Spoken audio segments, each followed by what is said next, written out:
Hello there, good evening. Welcome to this week's 2020 Vision. I'm Jenny Fisher. I'm here with Mary Burnett. I'm the editor of East London News, and we're doing this review of the week's news as we usually do at this time on a Tuesday evening. So 2020 Vision is what we call it, and we hope to put some 2020 vision on some of today's issues in East London. And one of the big issues in East London, of course, is health. And we're going to be looking at what's happening in Whipps Cross. Now, I don't think that's far away and not relevant, because Whipps Cross Hospital is part of the Barts and the London NHS Trust or conglomerate. So what happens up at Whipps Cross is very important for all of us. And if you are from the area, or if you work in health and you have something to chip in, you can ring straight through to the studio on 020 8 12345 07. That's 020 8 12345 07, and we'll be very pleased to hear from you. Or if there's anything else that's happened this week that you want to bring to the attention of the East London public. So without any more whittering on, we'll go straight to welcome our guest, Mary Burnett. Mary's from the campaign, which is trying to make sure that the new Whipps Cross Hospital is fit for purpose. That's us, fit for patients, and not just a new white elephant. So welcome, Mary. It's lovely to see you. Perhaps we can just start off by saying, well, you know, health campaigning, to be honest, it's not the most popular campaign to run, even at the moment. So what drew you into health? Have you got a health background, or are you a campaigner? No, I haven't got a health background. My background's in social work. I'm retired. I was a social worker. I've been campaigning about the health service for a long time, actually, because I think that a well-funded, well-provided, publicly provided health service is absolutely fundamental to the well-being of everybody, of our citizens. And without that, if people don't get good healthcare, if they start to have to pay for their healthcare, if the healthcare gets rationed or cut, and if it gets privatised, in the end, it compromises all of us, because we all need a good health service for ourselves, for our families, to be able to work well, to live well, and to live good, fulfilling lives. So I think we've seen in the COVID crisis that the true value of the NHS, haven't we? As we've looked at other countries and seen their very selective healthcare. Not that the NHS is perhaps as universal as we might like to think it is in the UK, but what was it? I mean, I know Whipps Cross Hospital quite well, because I'm not very good at finding my way around Waltham Forest, and every time I drive past Whipps Cross Hospital in one direction or another, that's my trigger for realising I have gone the wrong way. So I've seen both sides of it, literally. But is that your only hospital in Waltham Forest? How did the NHS facilities seem in Waltham Forest before we got to the point of saying Whipps Cross Hospital needed to be rebuilt? Was it your only hospital there? It's our only district general hospital, yes. And it's been a hospital it was built in Edwardian times. Have you been into Whipps or not? No, because I'm too busy driving past. Getting lost. Yeah, Yes. no, I mean, it's a very big old building. It's been, because it's old, it's been added to. Got lots of long corridors. It's needed to be replaced really for a long time, and there's been different efforts at different times to push that forward that have just faltered. And really now is the first time that plans to rebuild the hospital have got really anywhere. Well, it must have been about the end of last year, I think. So I think I remember writing something for East London News, and I think it was before Christmas, which said Whipps Cross Hospital is going to be rebuilt, but will it keep the same number of beds? So how did it come about that they decided to bite the bullet and to go ahead with the rebuild? What were the points that encouraged them? I mean, it's clearly been an issue and a necessity for a long time. Whipps is a really busy district general hospital. It's got the busiest emergency department in the Barts Trust. And as I say, for years, there's been the intention to improve and to rebuild it, but without the capital to take it any further. And Whipps became one of the 6 hospitals that was included in a promise made by the government around the time of the election to commit 2.7 billion for their rebuild or for additions to be put on. And so, yeah, it's become part of the government's political agenda. It's been a long time in the making then, yes. Okay, so, but there was a big strike at Whipps Cross Hospital a few years ago. I seem to remember campaigning that. It had some very jolly photographs of people standing outside. And I can't now remember what it was about. Was it about pay or was it about facilities? Well, there's been the junior doctor strike. Yes. Which, gosh, I'm trying to remember when that was 2 or 3 years ago. And some of the support staff have been on strike as well. To be honest, I haven't, I can't. No, just because of that. But certainly the latest one, I think, where you might have seen people outside of it was probably the junior doctor's strike. Yeah. No, I can't remember. It's just I'd forgotten all about it until I just thought just now. I've seen pictures, so I'm sure there was some sort of action there and ongoing campaign. Okay, so what worried the campaigners then? Why weren't you all just out celebrating? Why did you come together and start petitioning?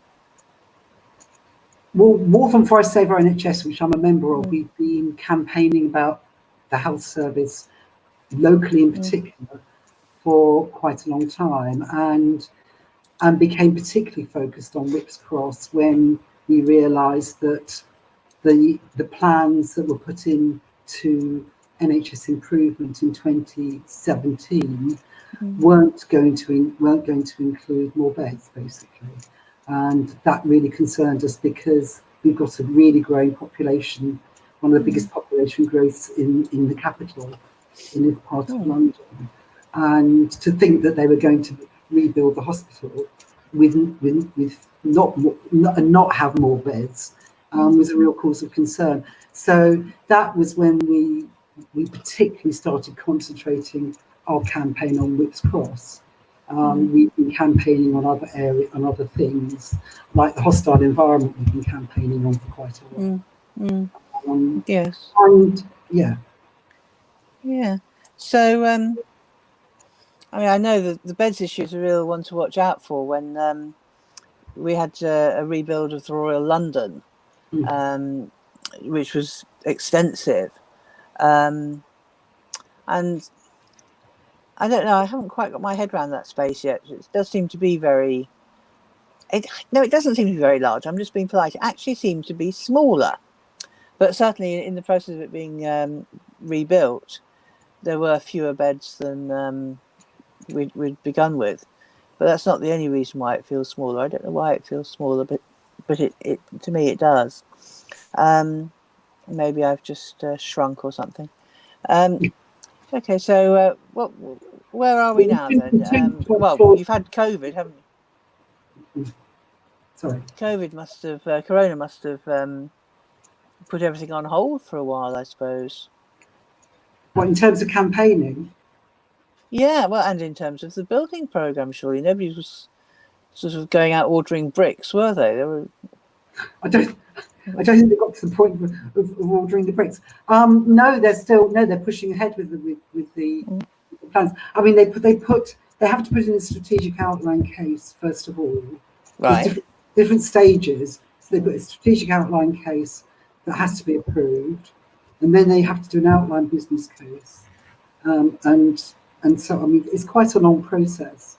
So they did their first strategic outline case in 2017. That sat around for quite a long time with NHS improvement. And then Barts revised their strategic outline case in 2019. So that actually still hasn't formally been approved, but they have been told that they can proceed to the next stage, which is to have architects in to do some initial design. So they haven't even got to the stage of doing any plans yet. Well, they're doing proposals. I mean, in the strategic outline case, they have to basically. We saw their first strategic outline case in 2017, and that was basically looking at how we're going to rebuild it. Will it be? Will we part build? Will we build alongside the hospital all in one go? Where will we build it? How much will it cost? How will we raise the money, etc. We saw that plan in 2017. We haven't seen, and they're not at the moment making public the latest strategic outline case that they've submitted. Well, that must be a bit of a worry, isn't it? What have they got to hide, do you think? It's an enormous worry, yeah. And what they're saying is, that they might change their minds. It'd be good if they did. What they're saying is that they will do a summary of it. And we've asked them, we said to them, well, why won't you publish the full plan? Yeah. What we have seen is an update, which came out in May of this year.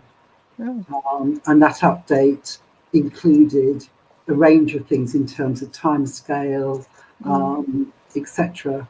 And one of our big concerns in the update in May of this year is that they're talking about having 51 fewer beds than we have now, as a proposal, not as a formal plan. I mean, they're saying that with COVID, they need to refresh all their assumptions. So we need to push very hard for them to completely review that cut in beds, because not only do we not need a cut, we actually need more beds. hospital, not fewer beds. Well, this is it, isn't it? I mean, surely in May, if they brought out some revisions in May, that must have been in the light of COVID. So it just doesn't seem to work. What was their rationale for losing more beds? Money? They say not. Their strategic outline case has to be based on health plans, and their first strategic outline case in 2017 was based on a health plan that came out in 2016.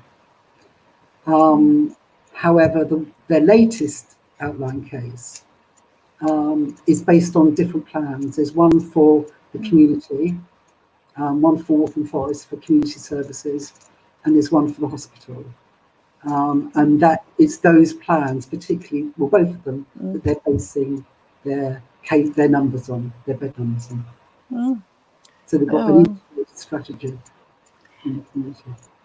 Welcome, dear listener and viewer, to the world of NHS building. No wonder it takes such a long time to build a hospital. I'm sure it used to be simpler in the old days.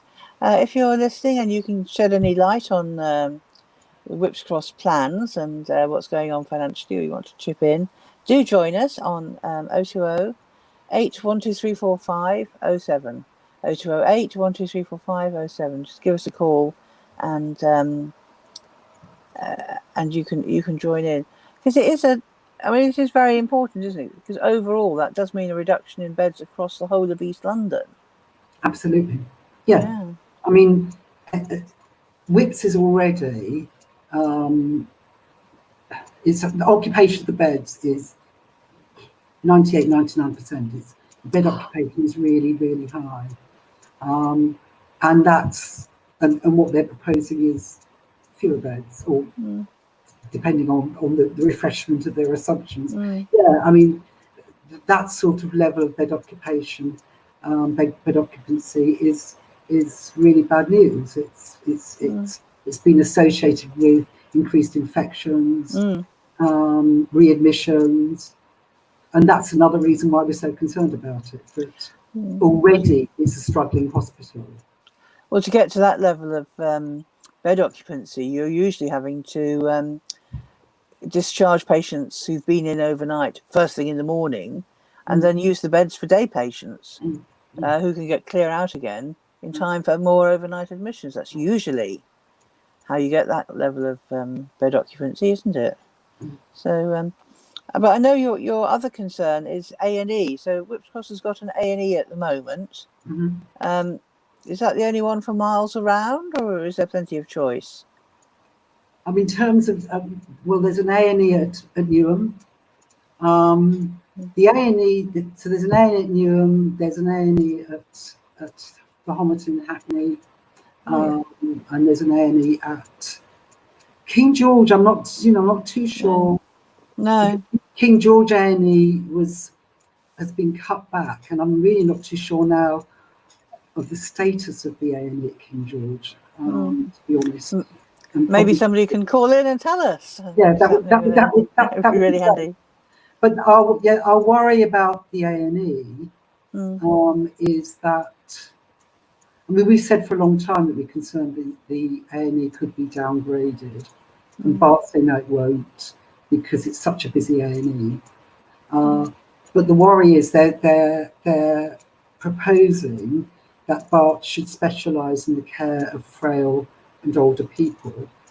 And our worry is that potentially over time, particularly if there aren't enough beds, and if for example, surgery, ordinary planned surgery, gets more and more diverted to the private sector because there aren't enough beds to do the surgery at Whipps, there's a possibility that surgical expertise at Whipps will diminish over time.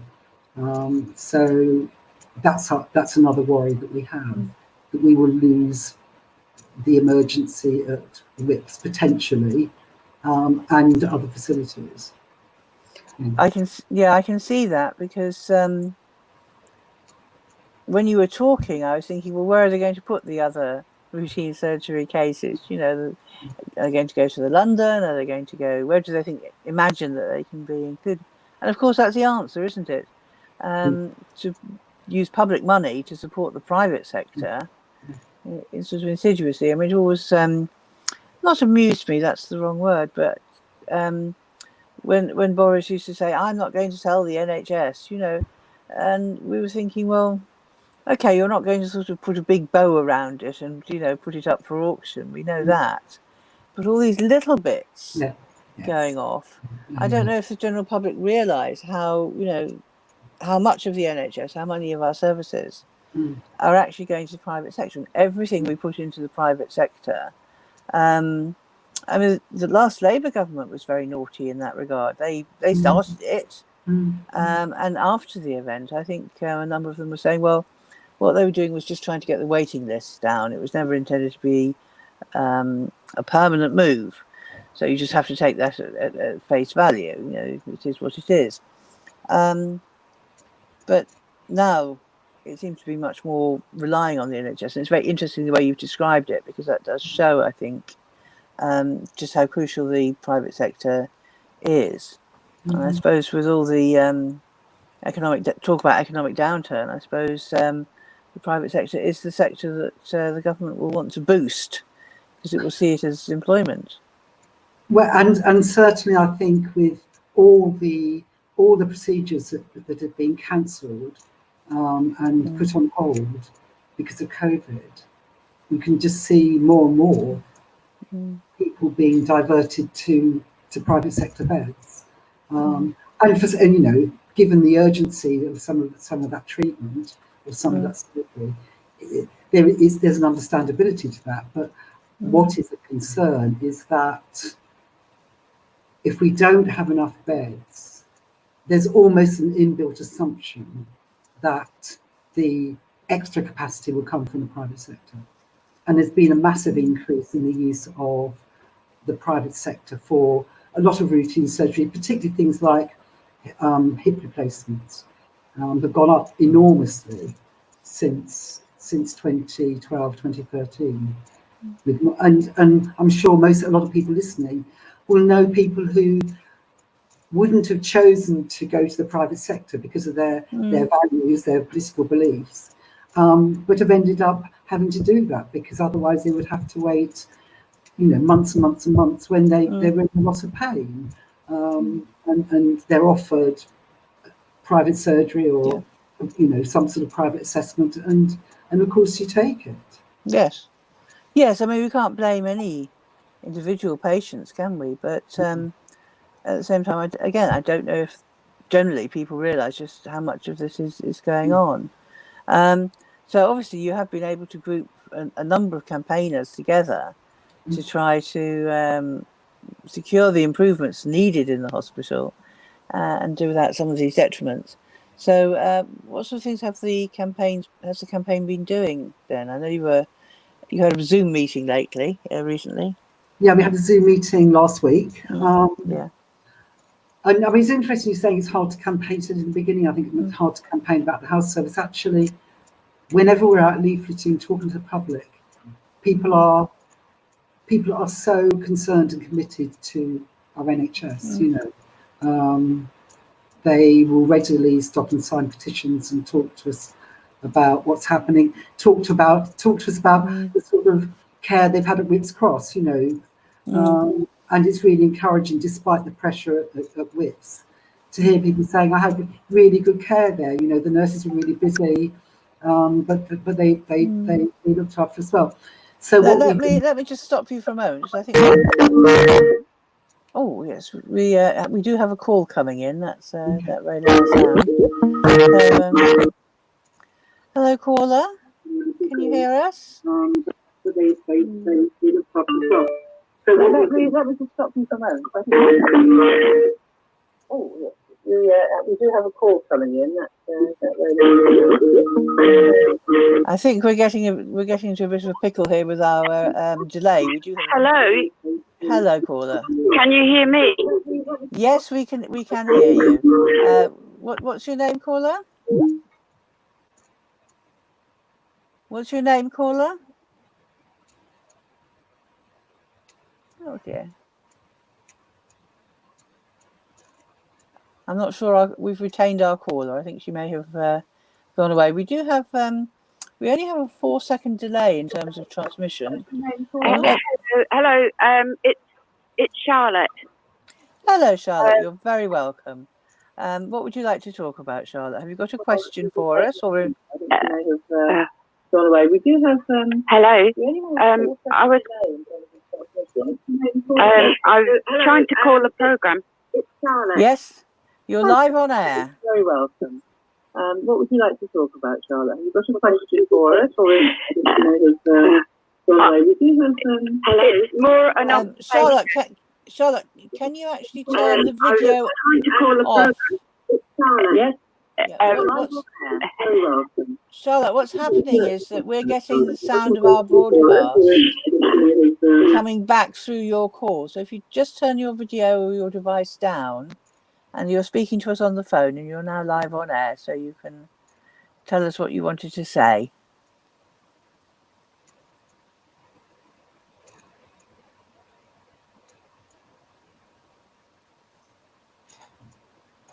Hello, Charlotte. Do go ahead. Put on the phone, and you're now live on air. Okay. Can you hear me now? We can hear you. Have you turned your device down? Yeah. What I'd like to say really is an observation. Okay. Can you hear me now? We can hear you. Have you turned your device down? Yeah. Okay, I'm sorry, we're getting into a terrible pickle here because we're hearing ourselves. My concern is that Whipped Cross has always been under pressure, as Mary, your guest, was saying, and when you're operating under that level of pressure of 98, 99, 100% bed occupancy, then a lot of staff are spending a lot of time trying to work out who can most safely or least unsafely be discharged. Patients can't necessarily go to the right ward for their specialism. They need to just be moved into any bed, virtually bed that's available. And the whole experience of COVID is that shows that we have to move away from the NHS operating under that kind of pressure. Now, with the new Whipped Cross being built, we just have to get it right for the future.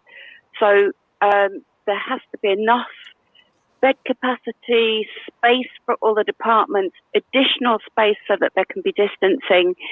And so I think that it's really crucial that we don't end up with the same kind of pressures after all the investment and all the effort into a new hospital. It has to be something that's going to solve the problems for the future. Indeed.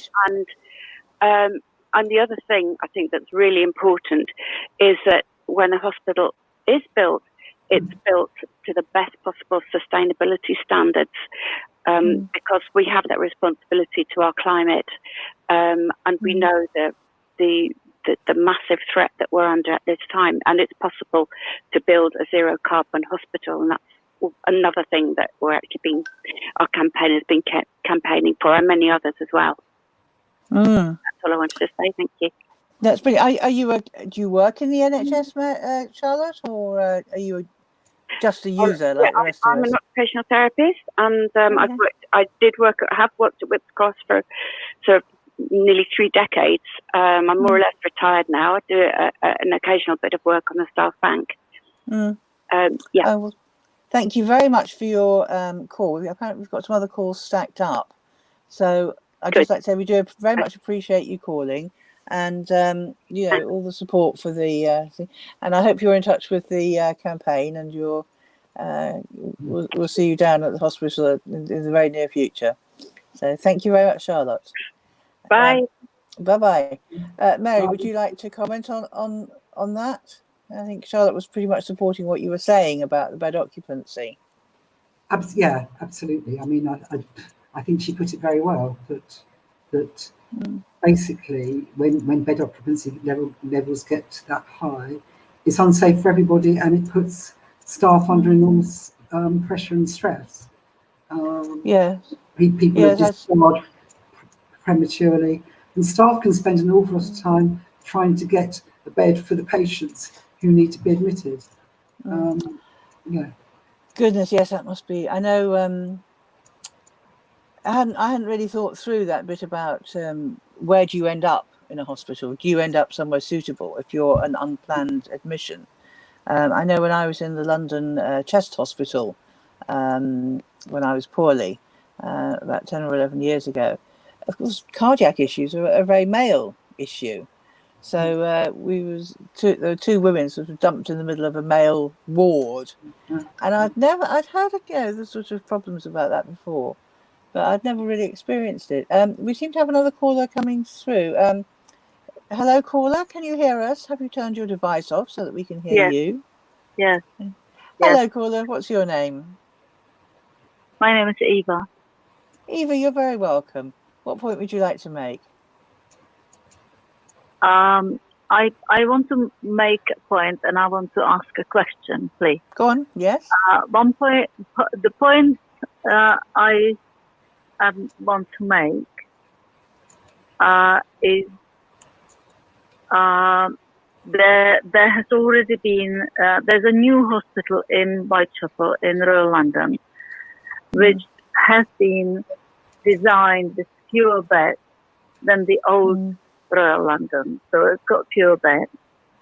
And Waltham and Waltham Forest are building huge, enormous number of new flats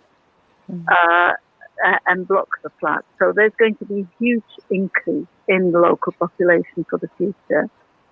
That's the point. The question is, could Mary explain, please, what are they literally actually now basing the cat in bed? What is the plan that they have, or the reasoning for which they have are planning to bed? Well, I think, Mary, you said that they were intending to dump extra patients into the private sector, but have they actually been explicit about that? They're not saying that, but that is implicit in the. I mean, I don't know whether what Eva's asking about is actually how they're justifying it in terms of the plans they're basing it on.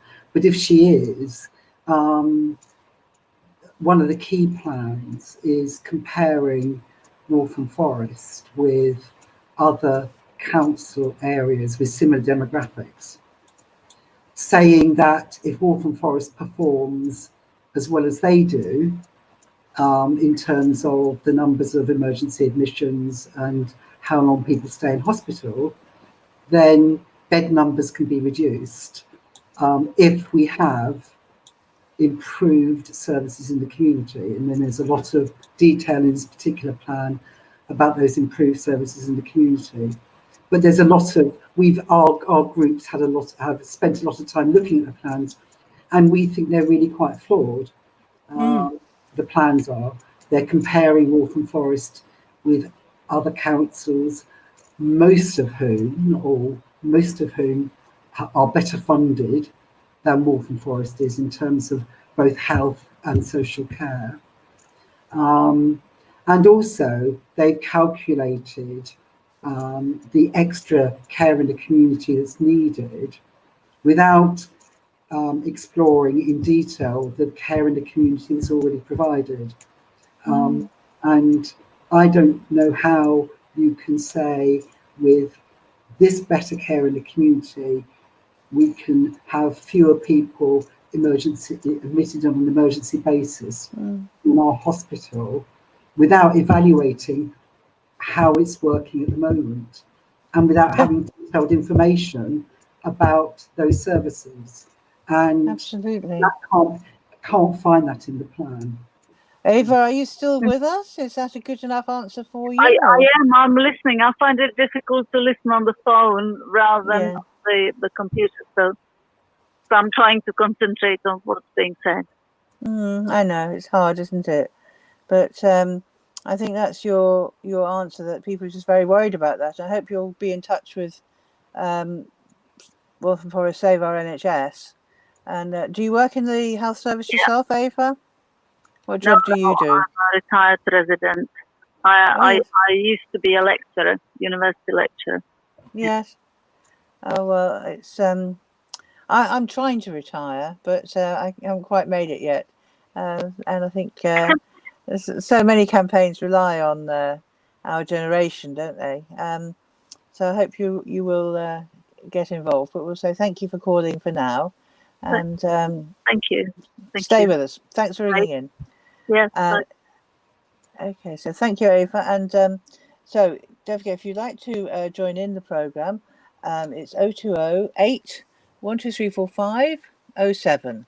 And obviously do turn your device off. If you've been listening to us via your computer, don't turn it off, just turn the sound down, so we don't get that feedback. And if you find it hard to follow on the phone, we're obviously all struggling at the moment with these remote connections. I really hope that in a few months' time we'll be able to get in the studio and have a proper broadcast. But for the moment, it's all we're reliant on the internet, which in East London isn't brilliant. But you can, of course, go to the Vodcasts YouTube channel or the Vodcast Facebook channel and watch the programme back. And we have another caller on the line. Caller, what's your name? We hope that in a few months' time we'll be able to get in the studio and have a proper broadcast. Hello, caller. Have you turned your computer down? Yes, I have. Yes. Brilliant. Okay, what can we call you? What's your name? My name's Norma, and I'm a retired nurse. In fact, I'm an NHS returner. I've gone back to work for a couple of days, but I'm a health visitor, so I'm working remotely. Okay. Well, welcome, Norma. What point would you like to make? Well, yes, I am concerned. My understanding is that in the New Whips Cross, they're planning to create a specialist centre for the care of the elderly. Now, we know that in Chingford, where I live, there are lots of older people. So that's obviously a good thing because hospitals fill up with the frail elderly. And so that's to be welcome. But I'm just wondering how that will work. If there are fewer beds in the hospital than there are now, will it mean that there won't be enough room for the other more general services that we all need in Waltham Forest and Redbridge, like surgery, like all the things that we need to make sure an A&E can work? And I'm just wondering whether Mary's got anything to say about that, whether she's got any sort of intelligence or understanding about what this new centre for the elderly will mean if we've got fewer beds. Exactly, Mary. What does it mean? Are we all going to have to wait to get old before we get any treatment in Waltham Forest, or are you going to export all your young people? Whether Mary's got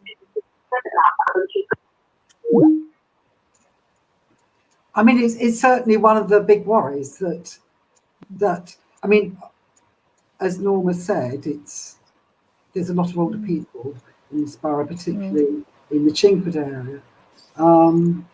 The fact is that older people on the whole tend to stay in hospital longer because they may have, quite poorly, lots of conditions. If you've got lots of different conditions, it takes longer to treat you. There's like some more complications. So actually, if Whips Cross is going to be particularly focused on the care of older people, they need more beds to do that and to provide facilities for the rest of the population. I mean, at the moment, certainly Barts are saying that they will do both, that they will continue to provide maternity, children's services, cancer care, a range of others. But this is one of the causes for concern, that that the hospital will be focused on the care of people who actually do take longer to treat. Yes, it does sound like there's fewer beds. We could be concentrating. How does it fit together, really? It sounds like we could be concentrating on looking after the elderly at Whips Cross, and before we know where we are, something be shut down and everyone who's not elderly will be sent somewhere else. We've got another caller coming in. We're popular tonight. Hello, caller. Have you turned your devices off? And what's your name? Hello. Oh, hi. It's Hi. yeah. My name's Francis. I've just moved away from the computer. I think that's probably the easiest thing. Is that Yes. still okay? That's lovely, Francis. Hello. What's your point? Yeah. As during all this sort of lockdown and that, we've been out sort of walking around locally, including taking a shortcut through the hospital, and noticed that there's a planning notice up for the demolition of the old nurses' home there. It's a huge site. There was only one sort of, it was right at the far end, and it was just sort of like a plasticized A4 sheet. And that's it, you know, for knocking down a quite considerable amount of old buildings. So I think the point was made earlier that, oh yes, things are going on, but sort of, you know, like what was it called? The strategic With the strategic thingy. Yes. outline case, yeah. Yes. Was barely, you know, there's only sort of summaries available, not the full thing. And there we are with buildings being sort of scheduled for demolition. And it all seems to be going on, but very, very quietly, or, you know, being pushed through. I don't know whether Mary's got anything to say on that, but, you know, stuff seems to be happening, and happening quite quickly, possibly, but we don't know. So I'd like to hear what Mary has got to say about that, if anything. Yeah, Mary, do you know about the old nurses' home? I think that's the old home for nurses rather than the home for old nurses. Yeah, old nurses. Yeah, sure. Yes. Sorry. My understanding is that the nurses' home is going to be the site for the new hospital. Well, it was decided that what they wanted to do was to do one single build rather than do it in stages, the new hospital, and that the nurses' home would be a good site to put it on, because the current hospital could continue to function, you know, because there is a lot of land there. I think what maybe is being referred to is the fact that without having seen this, I think there's numbers of things that are happening. Without having seen the latest strategic outline case, it does make us very concerned about what is in there. Why isn't it being shared? The fact that clearly with COVID, that's thrown everything in the air. It's made it very apparent that all hospitals are going to have to look very carefully about how they continue to provide services to the public, as well as ensure that there's the capacity and the space to provide good care for anybody who is, you know, has got the COVID-19 infection.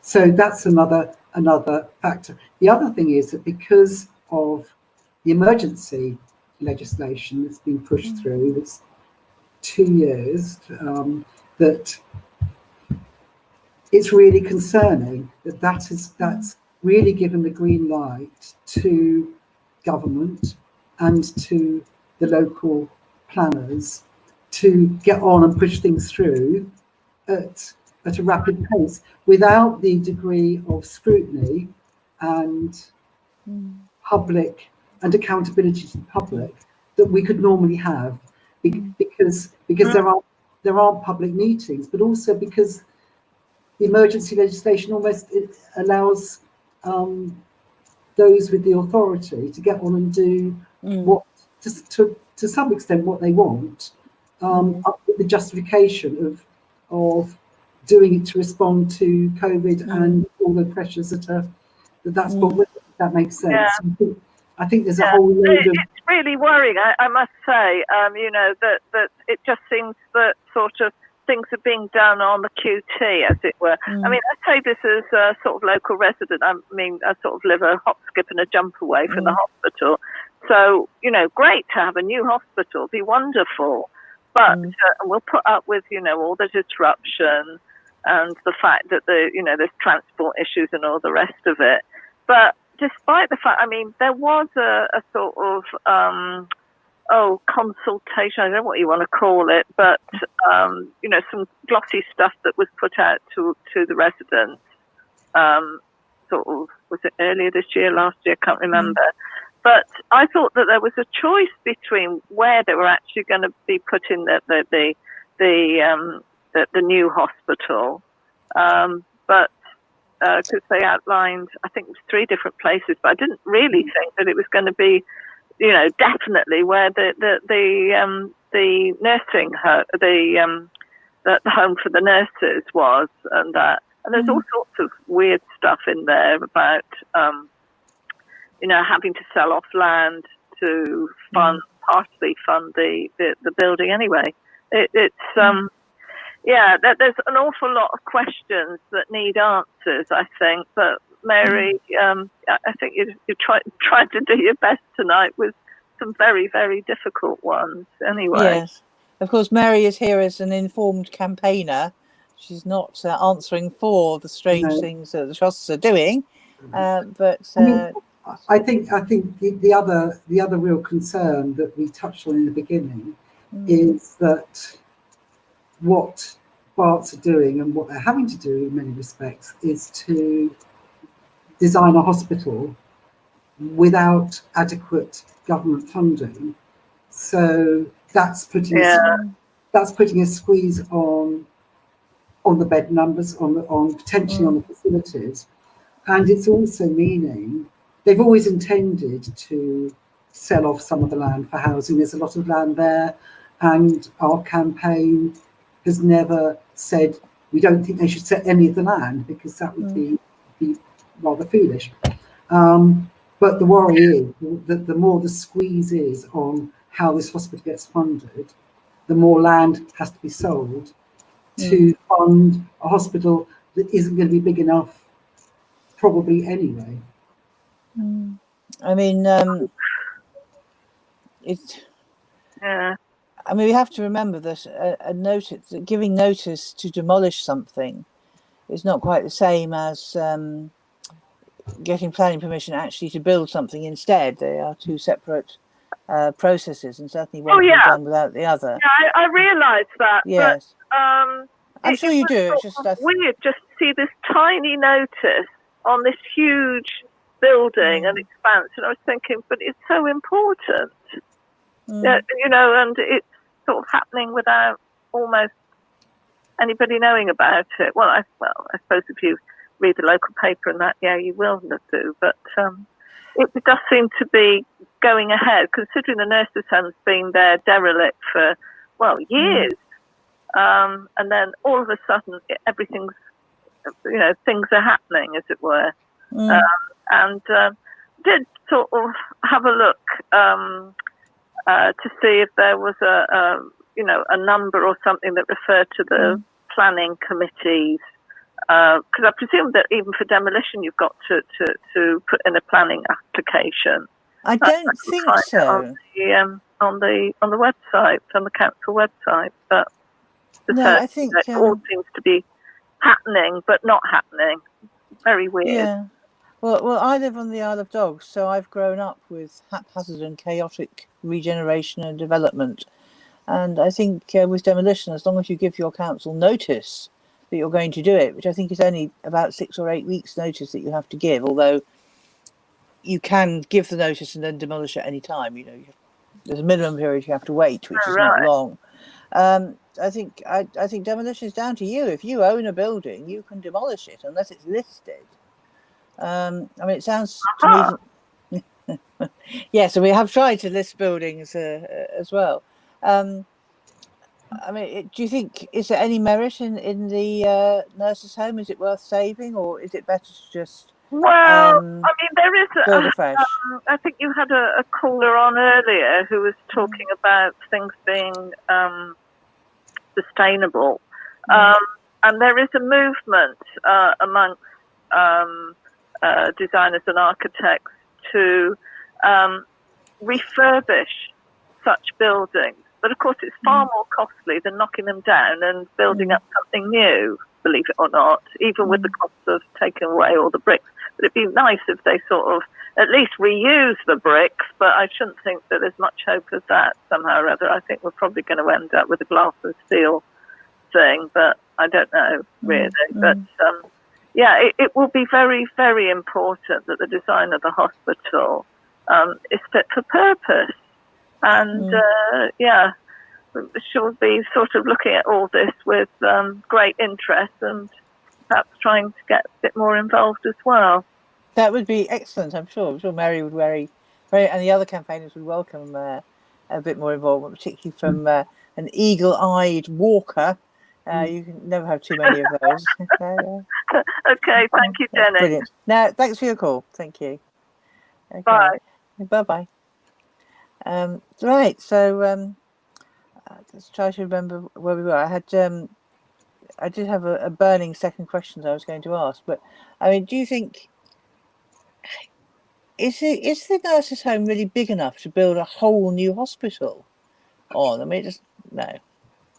I don't. I think. I mean, what in the May 2020 document that I mentioned earlier, there's a number of things that they're explaining in there. One of which is that they're looking probably at building the hospital to 6 or 8 floors. Right. So I think they're going to go up rather than out. And again, that will presumably be partly because there isn't enough funding and there's pressure on the land. I mean, the other worry obviously is, and it came up at the public meeting from a few people, that there's so much, and it's been mentioned earlier tonight as well, there is so much building going on all around the borough of housing. And clearly, the more land that gets sold and built on for housing, the more concern there is that we're going to have, the site squeezed with housing and an even bigger population growth and fewer hospital beds. I imagine that the growth in housing in Waltham Forest will be mostly family housing. I mean, you're not building it. I think it's quite. I don't know, to be honest. No. I think it's quite mixed. I mean, one of the things that we've been pushing, Barts, is that there should be key worker housing. And clearly key worker housing for staff who are going to work in the hospital, but also generally for key workers. There's an awful lot of different key workers who are critical.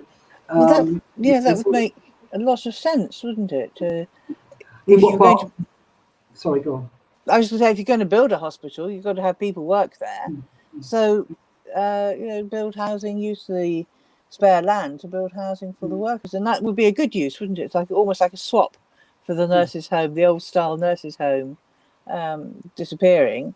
That land, but on the other hand, if they have to build in order to fund the building of the hospital, if they have to build homes for sale, they're going to build. Somebody sent me a press release the other day. Would I congratulate in the paper XYZ? I can't remember, some builder or other, because they were building homes and they had some affordable housing in the affordable housing, and you look at the rents they're charging for affordable housing, and you calculate it, and you have to almost be a higher rate taxpayer to afford some of these rents. I think I did calculate it for the part of that, the Olympic legacy, whatever that village is called, East Village or something, the rented part of that. You have to be a higher rate taxpayer. And really, that's going to be the problem, isn't it? If they've got to build houses like that to fund the development, the building in the first place, it's going to be very unaffordable. People are probably not going to want to live near a hospital, to be honest. I mean, it doesn't sort of come together with handy, but it doesn't come together with luxury.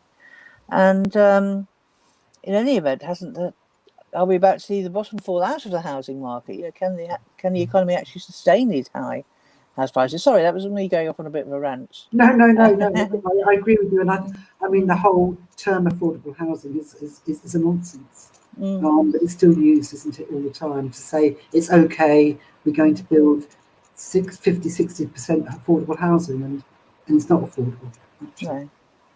No, that was that's true. Okay, So we are actually beginning to come to. It seems it's flown past. I think I said it would, but we're coming to the end of our allotted time now, really, and so we should begin to wrap up. But it was very interesting to have all those callers. Now, what's your campaign actually called at the moment, Mary, and where can people find it? Right. Can you hang on a second while I grab? I mean, we are Waltham. I'm a member of Waltham Forest Saver NHS. We've got a Facebook page, but we are the public meeting that we had last week.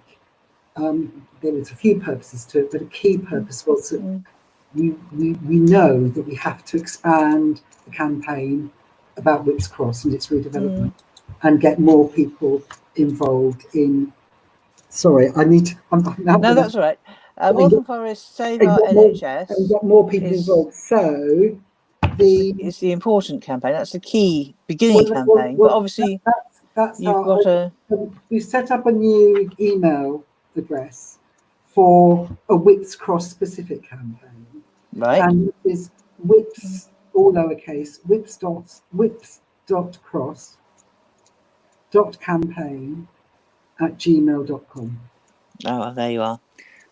So if you want to get involved in our campaign, particularly, about Whips Cross and making sure that we have a hospital that will work for us all for decades to come, and that when it opens, it isn't still at a high rate of bed occupancy, with ambulances stacked up outside and no good for any of it. Well, that's a bit extreme, but unsafe potentially for us.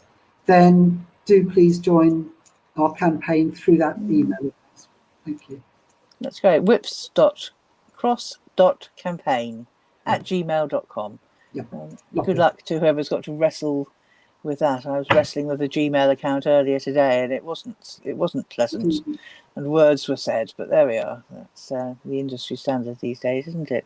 So, and what are the next steps? I know you've had that excellent Zoom meeting. I think you got your local MP out to say a few words as well. That's good. I know you do stress it's not a party political campaign. You've got all sorts in it, but a local MP is always handy, isn't it? Yeah, and Whips Cross in John Cryer's constituency. So, and he's always been very concerned about supporting the hospital and particularly about bed numbers in the hospital. Yeah. Excellent. So, what's happening next then? What can campaigners look out for? I mean, what we need to do is and we're looking at having another meeting where we get other people with other ideas, with other skills, with other thoughts about how we push this campaign out, so that it really is a big campaign within the community, so that as many people are involved as possible from as many different community groups, because we desperately need that if we're going to get the hospital that we need. Absolutely. And I know we haven't really got time to talk about it, but I know we've mentioned the general sort of problems with hostile environment and migrants and not having equal access to healthcare. And there is a very good campaign called Patients Not Passports operating in East London and in other places. And I think that's being covered in a Zoom meeting on Thursday this week. So go to East London News. I haven't put it up yet, but there's a group called MedAct, which is mostly doctors working together to improve various aspects of the NHS. And they've got a Zoom meeting on Thursday. And I think that is particularly looking at issues of access to healthcare and migrants. And so we'll keep these two things going on East London News. People can keep in touch with us. Look there. Maybe if people would like to support follow our Twitter account, then you get an alert of every article that goes up. And they won't all be about health, but a number of them will be. I'm sure you don't follow Twitter. I'm sure that's not the right word, but whatever the right word is, go to the East London News Twitter account and keep in touch with us there. You'll get news about the article. So, and do you have links with the people who work in Whips Cross Hospital, Mary, with trade unions? Yeah, we do. I mean, people in the campaign do, and as a group we do as well. Yeah. I mean, I need stronger ones as well. Good. Well, that sounds like a good place to wrap it up.